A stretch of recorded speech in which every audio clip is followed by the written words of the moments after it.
எதிர்ப்பு இருக்கிறதா வைரமுத்து அவர்கள் வந்து தெரிவிச்சிருக்காங்க. குறிப்பா அயோத்தி, ஆடு ஜீவிதம் போன்ற படம்லாம் வந்துட்டு தேசிய விருதுல இடம்பெறல அப்படின்னு சொல்லி எனக்கு வைரமுத்து பத்தி என்ன கேட்டுதான் ஆகணுமா? உங்களுக்கு உலகத்துல வேற யாருமே இல்லையா? வைரமுத்துவை தான் கேட்கணுமா?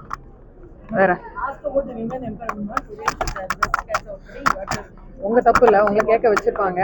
ஆனா உங்களுக்கு இந்த மாதிரி ஒரு ட்ரிகர்டா ஒரு ரியாக்ஷன் வரணும், நான் இந்த மாதிரி ரியாக்ட் பண்ணணும், நீங்க அதுக்கு ஒரு பதில் சொல்லணும். நீங்க ஒரு பெண்ணா இருந்துட்டு என்ன இந்த மாதிரி ஒரு கேள்வி கேட்கறது எனக்கு என்ன சொல்றதுன்னே தெரியலமா. தேவையா? நிஜமா சொல்லுங்க, தேவையா?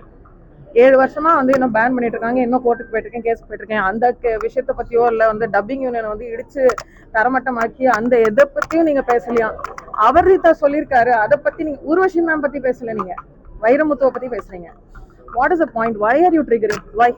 tell me, what is the point of you are getting a salary out of this? நான் ரொம்ப ரெஸ்பெக்ட்ஃபுல்லா தான் கேட்கிறேன். What is the point?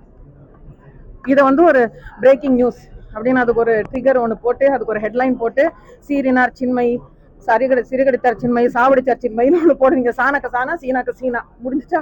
இன்னைக்கு முடிஞ்சிச்சா டிஆர்பி? ஓகேவா?